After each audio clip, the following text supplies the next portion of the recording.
Aujourd'hui, je trouve que l'éternité, elle traîne en longueur. Et c'est long, et ça ressemble à la fin et on n'y est pas. Il est temps de parler de l'ennemi de Baudelaire. Alors quand je vais parler de l'ennemi de Baudelaire, en fait je vais parler du sujet du poème qui a été mis en devoir commun pour les mômes, nos petits secondes au lycée. Oui, les secondes c'est le lycée. Et de comment ça se passe un peu ces choses-là. C'était un peu discutable Baudelaire parce qu'on est quand même limite hors programme, mais vu que c'est dans le programme de première et que je pense le bosser, c'était pas mal et ça collait avec ce qu'avaient fait d'autres collègues. Donc la faute était collective, pas que moi. Et surtout, ça me paraît invraisemblable d'arrêter la poésie française au 18e, surtout qu'en poésie française, le 18e, c'est Chénier, essentiellement. Et bon, c'est pas fifou Chénier quand même, hein, En tout cas, moi j'ai pas une grande appétence pour Chénier. Je suis pas une grande fanatique de Baudelaire. Il y a un truc très bizarre, c'est que Baudelaire, je l'avais avec moi quand j'étais en première, dans ce même voyage en Allemagne. Et je l'avais commencé, pas fini, il m'a fallu des années pour finir Les Fleurs du Mal. Et j'aime pas. Alors c'est pas exactement ce poème-là qui permettra peut-être le plus d'en parler, mais quand même. C'est quelqu'un, enfin c'est une poésie, parce que bon, la personne c'est autre chose, que je trouve absolument fascinante, et qui a une dimension fascinante, et bon, ben, d'un romantisme noir, donc je suis pas une spécialiste de Baudelaire, hein, mais d'un genre de romantisme noir, élitiste, mais aussi ben, très gratifiant, parce on a envie de se mettre un peu dans cette élite, de se sentir un happy few, un peu comme chez Stendhal, et, euh, et avec bon, bah, une axiologisation absolument inverse. L'axiologisation, c'est la façon dont le texte met en place son propre système de valeurs. Et inverse, on va dire paradoxal, c'est-à-dire littéralement paradoxa, contre la doxa, c'est-à-dire contre les valeurs traditionnellement admises. Je vais lire le poème, et on va le commenter, et on va voir, bah, peut-être en parlant aussi d'un point de vue péda, en invitation à Françoise Carène à venir bientôt. Par contre, j'ai pas envie de vous dire dans quel lycée je suis, donc je vous le montre pas.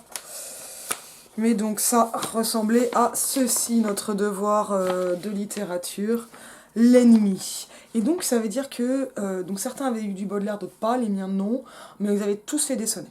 Tous ceux qui ont eu ce sujet-là ont eu des sonnets. L'ennemi. Ma jeunesse ne fut qu'un ténébreux orage.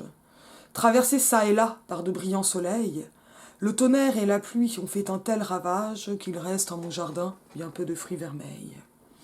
Voilà que j'ai touché l'automne des idées, et qu'il faut employer la pelle et les râteaux pour rassembler à neuf les terres inondées, où l'eau creuse des trous grands comme des tombeaux. Et qui sait si les fleurs nouvelles que je rêve trouveront dans ce sol lavé comme une grève le mystique aliment qui ferait leur vigueur. Ô douleur, le temps mange la vie, et l'obscur ennemi qui nous ronge le cœur, du sang que nous perdons, croît et se fortifie. Les Fleurs du Mal, 57, 1857. Alors qu'est-ce qui se passe? On est dans un sonnet, déjà on va donner les caractéristiques un peu formelles, on est dans un sonnet, ça a l'air donc d'être super traditionnel, et un des points qui est vraiment intéressant quand on étudie le sonnet, c'est de montrer comment le sonnet à travers les siècles, il met en place un phénomène d'intertextualité, de réponse, parce que quand on reprend un genre littéraire, il faudrait peut-être que je bosse un jour sur le genre littéraire, enfin que j'ai bossé sur le genre littéraire évidemment, mais que je fasse une vidéo, je veux dire, sur le genre littéraire, par exemple avec le livre de Dominique Combe ou des choses comme ça, qui sont très bien, vraiment très bien. Mais un genre littéraire, c'est une forme codifiée. Et en fait, même quand on va reprendre le roman, le théâtre, ce genre de choses, on le fait en tant qu'ayant lu des romans ou ayant vu ou lu du théâtre. Enfin, on le fait peut-être pas en réponse, c'est-à-dire consciemment et explicitement. Donc consciemment, c'est du côté de l'auteur, et explicitement, ça va être du côté du texte. Et ce sont les textes qui m'intéressent. Mais on va s'inscrire dans un genre littéraire, c'est s'inscrire dans une intertextualité.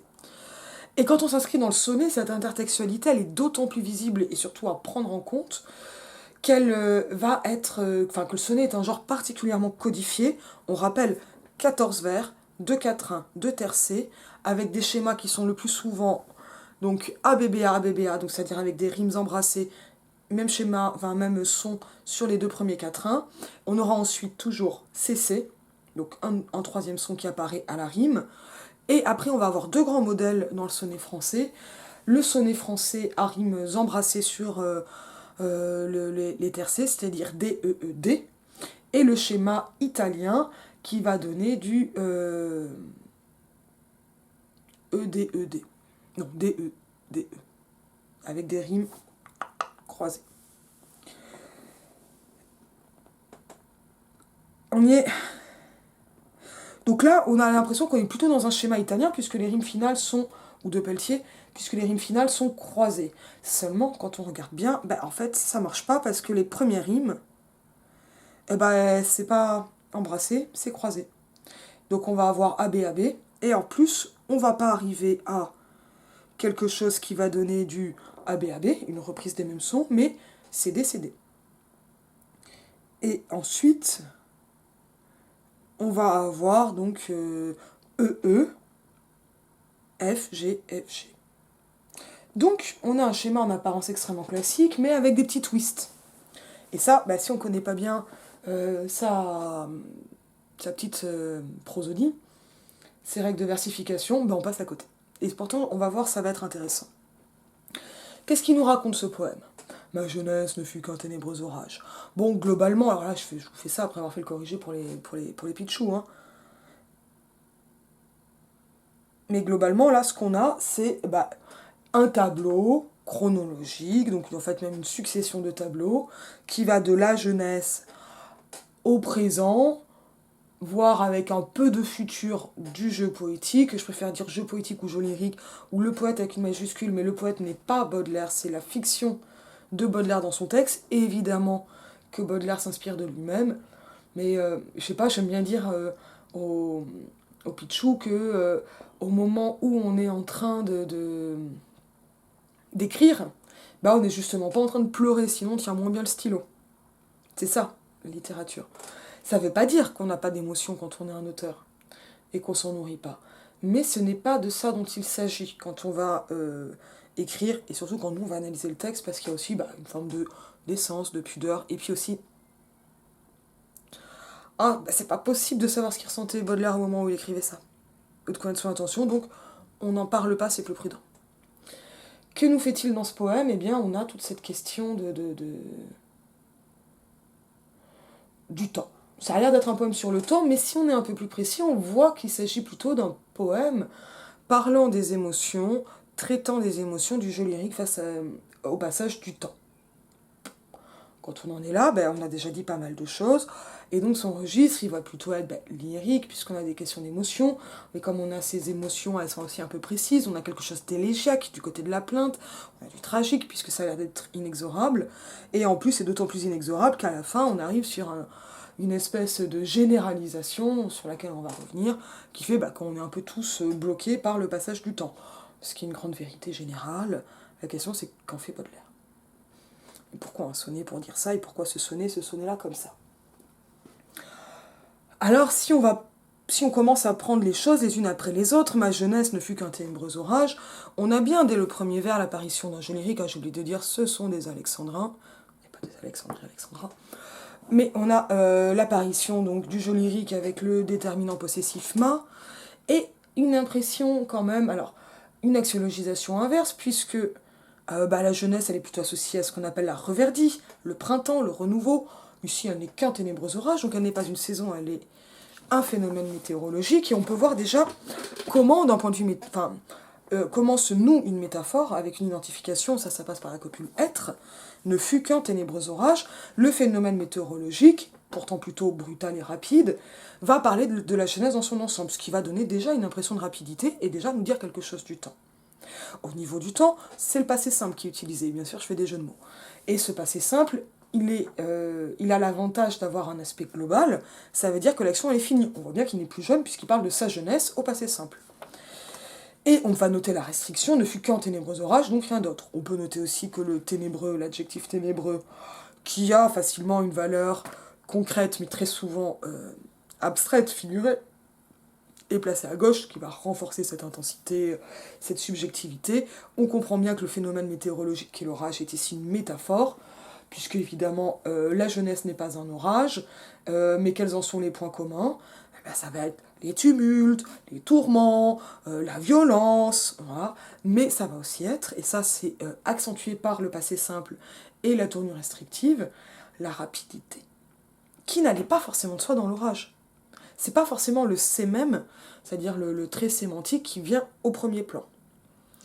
Et donc on a cette espèce d'emphase hein, qui se marque par le fait que le premier vers met en place une concordance assez parfaite pour le moment, on va bien voir, entre la syntaxe et la prosodie, c'est-à-dire que cette phrase fait un vers.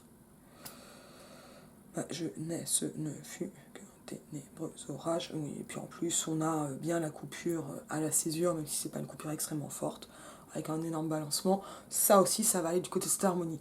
Vers 2, on arrive tout de suite avec une épithète détachée, traversée ça et là par de brillants soleils, qui va prolonger, c'est-à-dire filer cette métaphore météorologique. Et bien sûr, on parle du temps qu'il fait, donc on va avoir un temps pour parler d'un autre temps qui est en fait la période de la vie individuelle.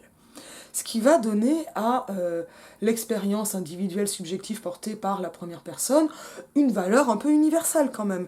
Déjà parce que des orages, on sait ce que c'est, et puis cette impression de ma jeunesse ne fut qu'un ténébreux orage, elle peut coller pour pas mal de gens. Donc on va pouvoir se projeter, s'identifier. Et ça fait partie des choses que j'aime pas trop chez Baudelaire, que je trouve quand même souvent assez facile en fait. Très efficace, mais je m'en méfie, c'est ça le truc. Traverser ça et là par de brillants soleils, on file la métaphore, on la nuance dans le même temps, en jouant de l'antithèse, aux ténébreux orages répondent de brillants soleils, on note encore l'antéposition, c'est-à-dire la place à gauche de l'adjectif brillant, l'espèce de flou spatial, et en fait ce que l'on a, c'est quelque chose qui est très courant dans la culture occidentale, je parle pas pour les autres, mais je pense pas que ce soit si rare que ça, mais j'en ai aucune idée, donc je veux pas le dire. C'est-à-dire une spatialisation du phénomène temporel. Cette spatialisation, elle est ce qui permet d'approcher, elle est très courante, elle est de l'ordre de la catacrèse, c'est-à-dire que elle va permettre... une catacrèse, ça a deux sens, la catacrèse. Ça peut être une métaphore qui est complètement usée et qu'on ne sent plus, les bras du fauteuil, les pieds de la table, on ne se dit pas que d'un seul coup on va mettre des chaussures à la table, en gros. Moi j'adore quand les catacrèses se réveillent, par exemple. Mais la catacrèse, ça peut aussi être une métaphore qui est utilisée faute de mieux, parce qu'on a une lacune au niveau du lexique. Et en fait, la spatialisation, les métaphores spatiales pour parler du temps, elles sont très courantes parce que c'est très compliqué de parler du temps. Je vous renvoie à Saint-Augustin, pardon.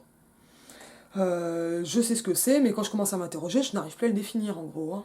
Je cite évidemment de mémoire et certainement pas dans la bonne langue. Et donc là, l'espèce de flou dans l'espace, il va permettre de mettre en place ce tableau. Je ne vais pas dire qu'on est dans l'ordre de l'hypotypose, d'abord parce que je suis d'accord avec Guillaume Singal que c'est une figure qui n'a pas de caractéristiques formelles proprement définies et qui n'est proprement précise, mais qui finalement n'est définie que par son effet, c'est-à-dire l'impression de tableau. Mais cette question du tableau, elle est quand même intéressante, elle est permise par la visualisation. On passe de la jeunesse qui est abstraite à l'orage, qui est normalement plus concret, les brillants soleils, et on va voir comment ça va continuer. Cette spatialisation, en effet, elle va se prolonger, donc on a un premier tableau dans le 4-1, qui se poursuit ensuite, le tonnerre et la pluie ont fait un tel ravage qu'il reste en mon jardin bien peu de fruits vermeils. On va noter comment soleil et vermeil riment d'une façon clichéique, stéréotypée, absolue, mais ça fonctionne, orage et ravage. On n'est pas non plus loin du cliché du stéréotype, mais ça va amener quelque chose de l'ordre de l'intensité, du moins en première lecture. On avait un ténébreux orage qui est d'autant plus concrétisé par la reprise le tonnerre et la pluie, ce qui est en fait exactement la définition de l'orage. Le tonnerre et la pluie, à la rigueur, il nous manque les éclairs. Voilà. Mais ça va permettre d'aller vers cette concrétisation, donc qui fait rimer ravage et orage, et qui va donc d'autant plus concrétiser l'orage et permettre le tableau du jardin. Qu'il reste en mon jardin bien peu de fruits vermeils. Et ce jardin, il est marqué lui aussi par un déterminant possessif de première personne singulier, c'est-à-dire mon jardin. Et là, on pourrait croire que le poète, il a un petit jardin et qu'il y a eu de l'orage, mais on se rappelle le premier vers. Cet orage, il est métaphorique, on parle de la jeunesse. Donc, ce jardin, finalement, va désigner quelque chose de l'ordre de l'identité du jeu poétique, si ce n'est l'âme, ce que va cultiver le poète. Et c'est une métaphore qui est un peu étrange, finalement, mais qui est assez intéressante à mettre en place. Ce jardin, il va être un élément important de la spatialisation, de la métaphorisation donc de la jeunesse en orage, qui se prolonge par la spatialisation dans l'image du jardin. Et ce jardin est lui aussi marqué par des tournures restrictives. Ici, bien peu de fruits vermeils. Alors, c'est pas une vraie restrictive, c'est plutôt par la rareté de l'adverbe, mais ça répond à qu'un ténébreux orage. Finalement, le fait qu'il n'y ait eu qu'un orage explique le peu de fruits. Et là, il faut reprendre les stéréotypes du fruit, c'est ce que l'on va récolter. Et donc, il y a peu de choses à récolter. Vermeil signifie écarlate, mûr, donc pour les fruits. Et donc, il n'y a pas grand-chose à récolter. Que sont ces fruits ?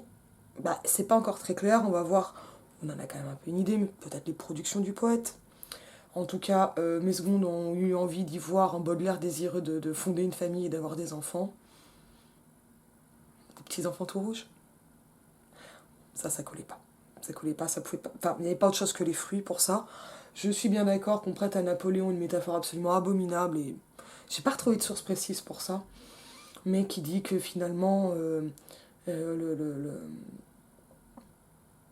l'homme, le mari, et l'arbre ou le jardinier, je sais plus d'ailleurs, qui possède l'arbre femme et donc surtout les fruits de la femme, c'est-à-dire ses enfants, ses productions, etc.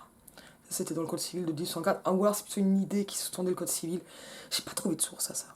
À cette espèce de métaphore des fruits. En cherchant, j'étais tombée sur une thèse de droit sur ces questions de production fruitière et surtout sur la notion de fruit en droit. Parce que le fruit, en fait, c'est une métaphore, mais là aussi qui est une forme de catacrèse qui est très courante. Un usufruit, par exemple. Bon, vermeil, je sais pas à quel moment c'est venu à désigner quelque chose de l'ordre de la vieillesse, comme la carte vermeille, donc là je m'avance pas. Ouais, voilà. Ça, c'est pas des choses que je demande. Il y a vert dans vermeil. Bon. Le vert était dans le fruit. Et l'œil était dans la tombe. Mais on a quelque chose qui est finalement assez concret, assez spatial pour parler de la jeunesse. Deuxième tableau, voilà que j'ai touché l'automne des idées. Et là maintenant, Baudelaire attaque, on passe à une autre période, on va avoir un effet d'accélération parce que la jeunesse n'occupe qu'un quatrain, mais finalement on n'est mentionné que dans un seul vers, puisqu'on parle immédiatement de ses fruits, et qu'on arrive immédiatement ensuite par le présentatif voilà, au présent de la situation d'énonciation. Et ce présent de la situation d'énonciation, il est lui aussi marqué par une métaphore saisonnière, alors qui n'est plus une métaphore météorologique, mais une métaphore saisonnière, l'automne. Et donc, ça nous amènerait à voir l'orage comme un été, une espèce de reverdit mûr, quelque chose comme ça. Mais en fait, ce que fait Baudelaire, c'est qu'il laisse un camote complètement le printemps. Il n'y a pas de printemps. Pas de printemps pour Baudelaire. Pas de printemps pour Charlie. Mais il arrive immédiatement donc à cet automne, ici avec du présent, donc on a J'ai touché qui est un passé composé, mais qui est souvent considéré par les grammairiens comme un présent accompli, pour montrer que c'est déjà là. Et ça va jouer dans cet effet d'accélération. Et on aura ensuite qu'il faut employer l'eau creuse, différents types de présents, on va voir leur valeur. Voilà que j'ai touché l'automne des idées, même schéma que précédemment, le premier vers occupe, a une syntaxe, on va dire, harmonieuse, complète, quelque chose d'assez peu malmené, puisqu'on a une concordance entre la syntaxe et la prosodie.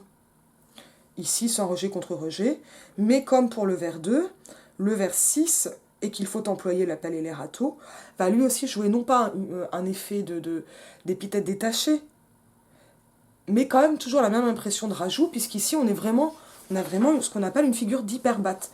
C'est-à-dire que la phrase est finie, mais on va rajouter quelque chose, ici c'est marqué par le « et » en conjonction de coordination.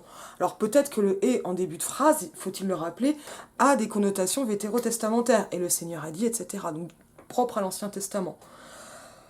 Et donc ça va donner une espèce d'emphase à ce moment-là, emphase qui me semble quand même assez dégonflée par la mention des outils les plus prosaïques, l'appel et l'errato.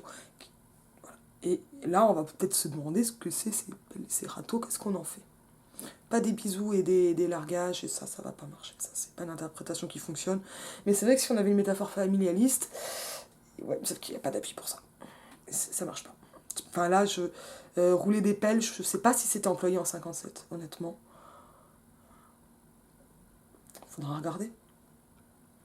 Alors quand même, j'ai pas mentionné l'automne des idées. Et ça, c'est intéressant parce qu'on a une métaphore saisonnière, mais cette métaphore elle est vraiment explicitée par le complément du nom des idées. Ce qui fait que l'automne, ici, ne peut pas avoir son sens concret, habituel, propre, mais qui passe directement du sens littéral au sens figuré des idées. On voit qu'il va s'agir de quelque chose d'abstrait. Et cet automne des idées, il va finalement répondre à cette jeunesse. Et en tout cas, peut-être nous préciser ces fruits vermeils dont on avait du mal à voir complètement ce qu'il désignait. L'automne des idées, finalement, parle ici, on le comprend de façon générale, du poète, c'est lui qui touche l'automne des idées, qui apparaît comme une saison commune finalement, et qui arrive donc ainsi à une époque de sa vie, à une époque qui l'intéresse surtout d'un point de vue intellectuel. Et vu qu'il s'agit quand même d'un petit poète, on va dire aussi poétique. Et qu'il faut employer la pelle et les râteaux pour rassembler à neuf les terres inondées où l'eau creuse des trous grands comme des tombeaux. Donc là, on a cet automne des idées qui vient succéder à ce qui n'a donc pas été une reverdie, mais une jeunesse minée, donc estivale, printanière, mais en tout cas minée par l'orage, et par un seul orage qui va montrer une espèce de continuité emphatique, et qui en arrive ici à un automne, au présent, avec des tâches à accomplir. Parce qu'il faut donc rassembler à neuf les terres inondées, c'est-à-dire, globalement, je ne suis pas une grande jardinière, j'arrive pas à garder des choses en vie pour le moment. J'ai dit à même mon papa, mais c'est pas drôle. Ça me fait un peu rire, ça l'aurait fait rire, mais... Quoi c'est quoi ça? C'est pas une plante, c'était pas une plante. Mais ces terres inondées, elles vont répondre au tonnerre et à la pluie précédente. On peut y voir une métaphore des pleurs, des larmes. Ça marche. Je pense que ça marche parce que c'est assez courant, mais je pense qu'il faut garder une prudence ici parce que ça va être très hypothétique, puisque cette inondation, elle s'explique de façon très concrète par l'orage précédent. Mais c'est vrai que cet orage, il peut dire que le poète, il a beaucoup pleuré et était très en colère, par exemple. Le jeu poétique. Et donc ici, le quatrain devient un tableau encore plus concret et visuel que le précédent. L'eau creuse des trous grands comme des tombeaux, avec une comparaison des trous comme des tombeaux. On peut même noter la répétition du T, les R qui vont amener des effets d'assonance, comme d'allitération, puisque ce sont des consonnes. Un peu macabre, et la comparaison est évidemment macabre, puisque les tombeaux c'est plutôt funeste, alors que les tombeaux ici sont mis en avant, sont utilisés en tant que comparants, parce que le point commun, ça va être la dimension entre l'eau et l'eau entre les trous et les tombeaux. Mais bien sûr que la taille des trous va ressembler donc à celle des tombeaux et avoir quelque chose de macabre, ce qui prépare l'espèce de suspens du poème. Ça, j'avais dit avec Louise Labbé. Globalement, les deux quatrains, ils vont poser un tableau et on va avoir une bascule qui va arriver au niveau des tercets et qui prépare le concetto, le mic drop final du dernier vers. Quand structure traditionnelle, on s'y attend. La question, c'est comment il va nous balader. Et quand même, on peut noter que vont donc dans ce cas-là désigner la pelle et les râteaux, qui sont parfaitement concrets pour reprendre la poésie. Stylo et plume, ça colle pas des masses. Les râteaux comme faire des portées de musique. La pelle sera un stylo, ça marche pas vraiment pour essayer de reprendre cela. Et là, il y a quelque chose d'un peu étrange dans cette métaphore très concrète et jardinière du poète de la ville. Et voilà, on en reste un peu là. Avec en tout cas, il faut donc un présent d'énonciation, c'est-à-dire qui s'ancre dans la situation d'énonciation. Et l'eau creuse des trous grands comme des tombeaux, on est plus proche d'un présent d'habitude, qui pourrait presque devenir un présent de vérité générale, mais ça va vraiment être là plus tard. Présent d'habitude ou présent étendu, au-delà de la situation d'énonciation, un peu plus lent. Tercé, on y arrive. Et qui sait si les fleurs nouvelles que je rêve, trouveront dans ce sol lavé comme une grève le mystique aliment qui ferait leur vigueur. Et là, on va avoir une rupture, parce qu'on a un effacement du jeu que l'on avait avec J'ai touché et Mon jardin qui précédait, donc c'est assez clair. Et puis le présentatif, il accélère. Voilà, on y est. J'ai oublié de le dire. Alors que là, on passe à une troisième personne en début, et une interrogation qui va enlever le tableau, mais ouvrir quelque chose comme une échappée vers un avenir hypothétique et rêver, et qui sait si les fleurs nouvelles que je rêve trouveront dans ce sol lavé comme une grève le mystique aliment qui ferait leur vigueur. Un verset complètement interrogatif, et qui va ainsi ouvrir, peut-être pas un espoir, mais au moins une hypothèse avec cette question, et on peut noter que là, on va avoir, en fait, une coupure plus radicale, puisque le sujet, les fleurs nouvelles que je rêve, est séparé de son verbe, et ça, c'est une rupture forte, par un phénomène de rejet, puisque trouveront se trouve au vers 6, non, on n'est pas au 6, on est au vers 8, 9, 10.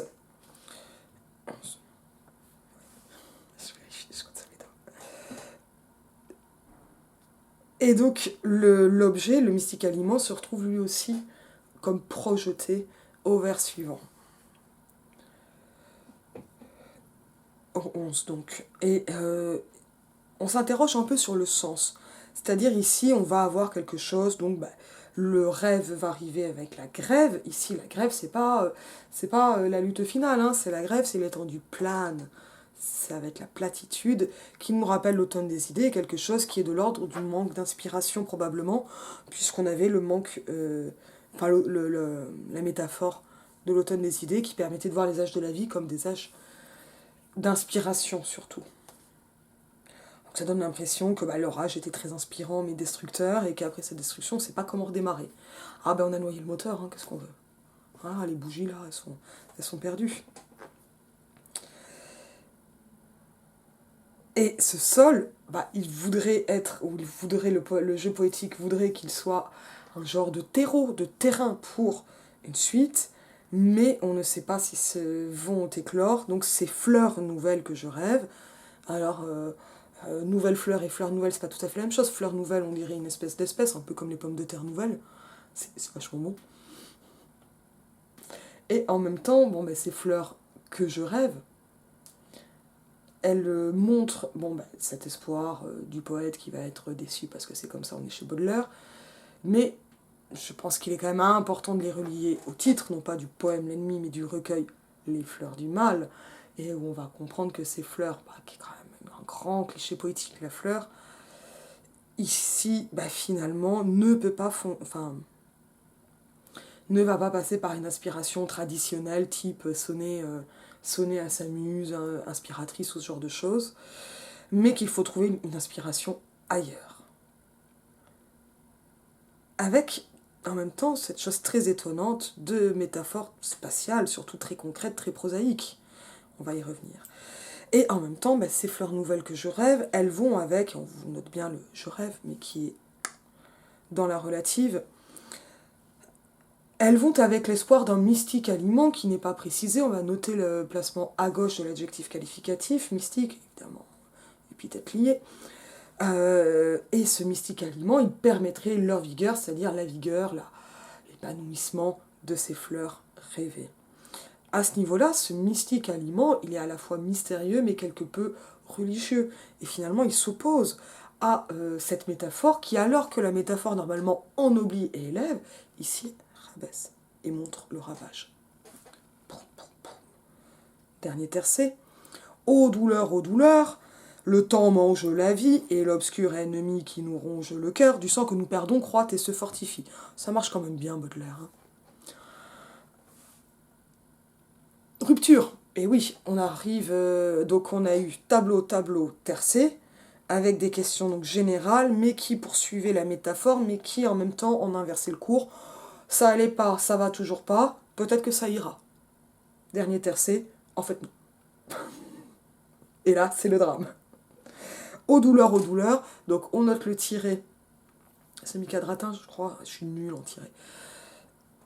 Qui va amener une rupture et la répétition double aux douleurs. Donc elle est complètement élégiaque, on a le haut de l'invocation, la douleur elle-même, alors la douleur haut, soit sage, ma douleur habituelle chez Baudelaire, mais bon, mes petits ils sont pas habitués. Mais en tout cas, on va être du côté de l'élégie, pas de majuscule ici, donc voilà, est-ce qu'il se plaint qu'il a mal, ou est-ce qu'il s'adresse à sa douleur, ça n'est pas très clair, mais c'est pas forcément très grave. En tout cas, on a quelque chose de l'ordre de cette adresse, avec une répétition, aux douleurs, qui va occuper, boum, le premier hémistiche, et le second sera occupé après la césure par quelque chose de l'ordre d'une maxime assez générale et d'une certaine platitude, le temps mange la vie. Présent de vérité générale, ici, donc on se souvient qu'on avait eu plusieurs présents, et on voit comment les valeurs de ces présents, elles vont en s'élargissant. Parce qu'on est bloqué. Donc, ce qui était du maintenant devient du présent étendu, ou d'habitude, ici c'est dur de définir, étendu, et on passe au général. On s'en sort pas.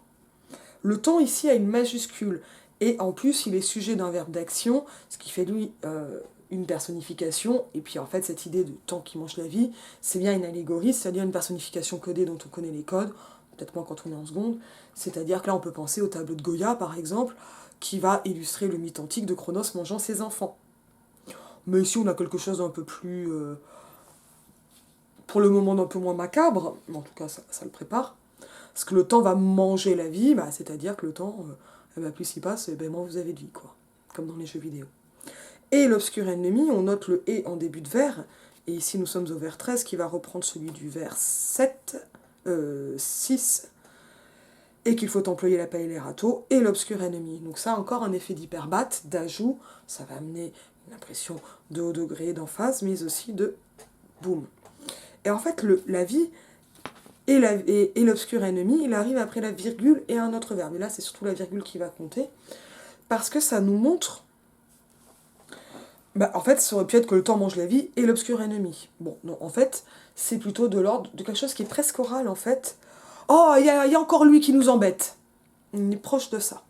Et l'obscur ennemi qui nous ronge le cœur. Oh, il y en a marre, hein. Oh, c'est fini, hein. Allez, tous en manif. Contre l'obscur ennemi et le temps qui mange la vie. Par exemple. Mais cet obscur ennemi, donc, on a l'impression qu'il va reprendre le temps, mais il n'a pas l'air d'être tout à fait là. On va peut-être en reparler, on va voir. Je sais plus ce que j'en ai dit, le corrigé c'était bien, mais je m'en souviens plus. On note aussi l'antéposition de l'adjectif, ça va donner de l'emphase, le E majuscule à ennemi, et bien sûr, ennemi, ça reprend le titre. Et cet ennemi, dans un premier temps, et faute de mieux, on peut toujours l'assimiler au temps. Ça va fonctionner, notamment parce que mange trouve son écho dans ronge. Mange la vie qui nous ronge le cœur. Alors avec cette espèce d'oralisation qui vient de la dislocation avec la relative, qui nous ronge le cœur. Et ici, on n'a plus de première personne. En tout cas, on n'a plus de première personne singulier, mais une première personne plurielle.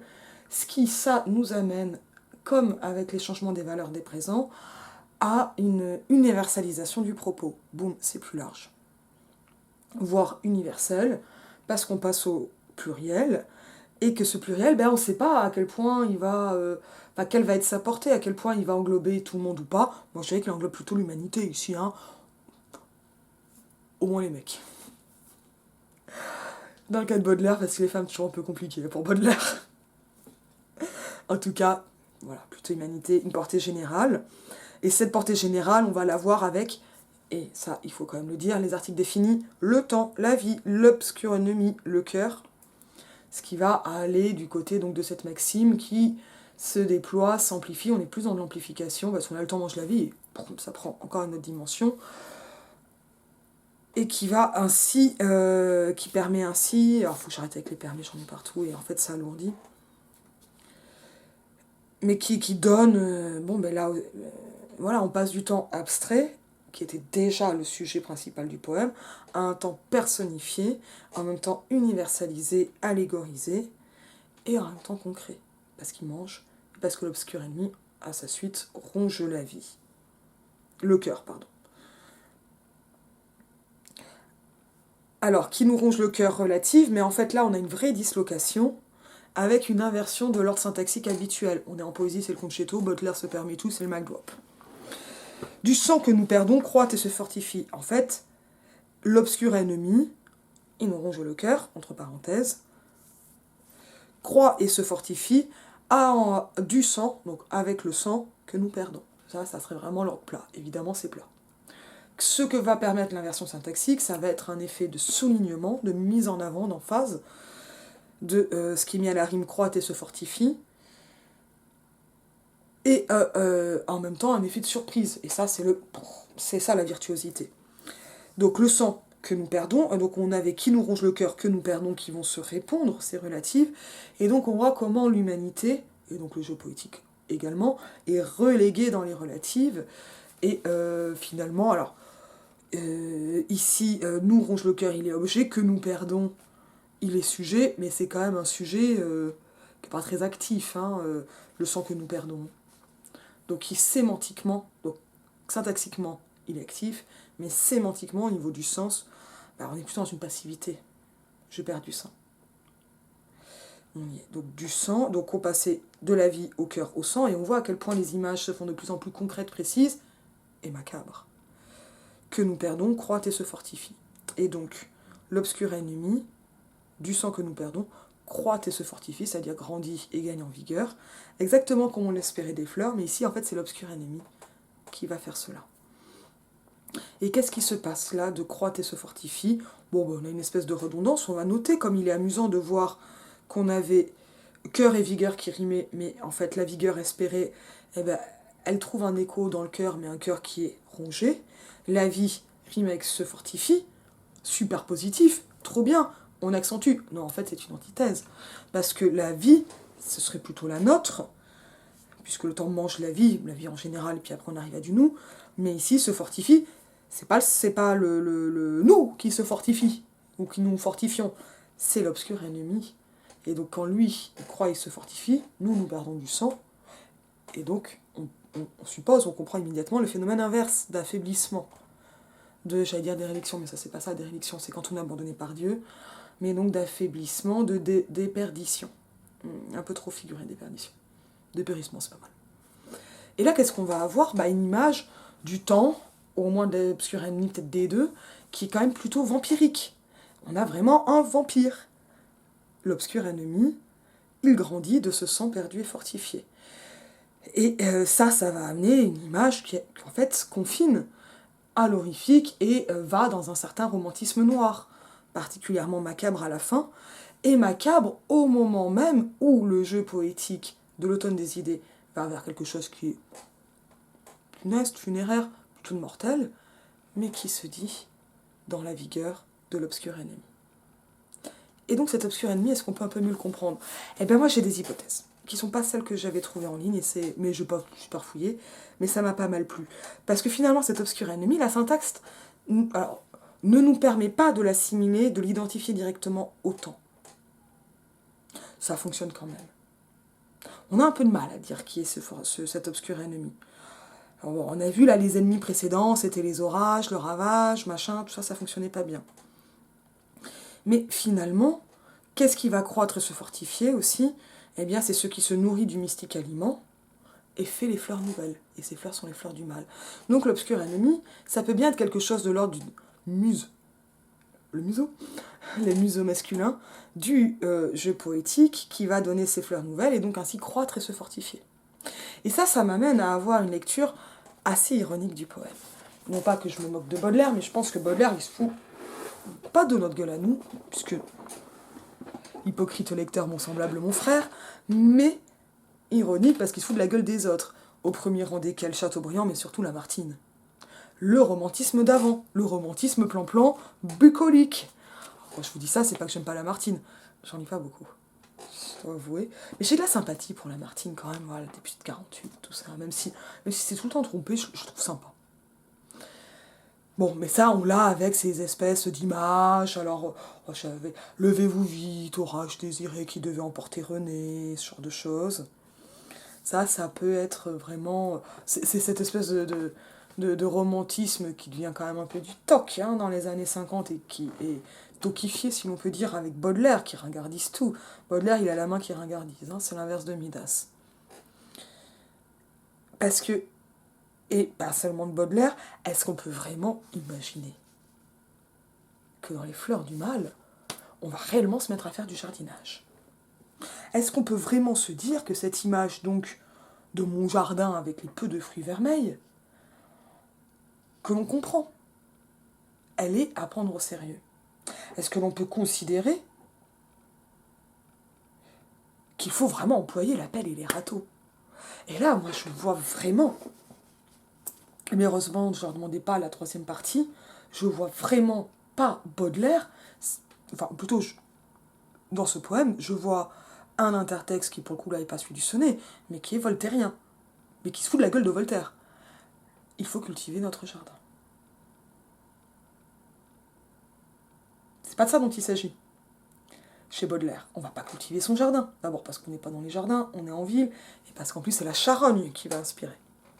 Et donc finalement, cette espèce d'automne des idées, qui va nous parler de l'ennui, du manque d'inspiration, de l'impossibilité à écrire, qui espère un mystique aliment dans les tréfonds, donc peut-être quelque chose dans les tréfonds du poète, il va pas se réaliser dans l'espèce de travail domestique. On est presque en Troisième République, même si là on n'y est pas du tout, ça sera bien après la Troisième République. Mais c'est pas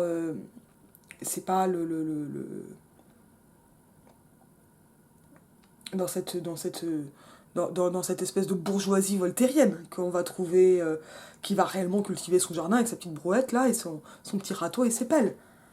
Ça ne marche pas, puisque l'eau creuse des trous grands comme des tombeaux, et que dans le jardin lui-même, les ravages sont importants, et la mort guette, et la mort ronge le jardin, comme le temps ronge la vie.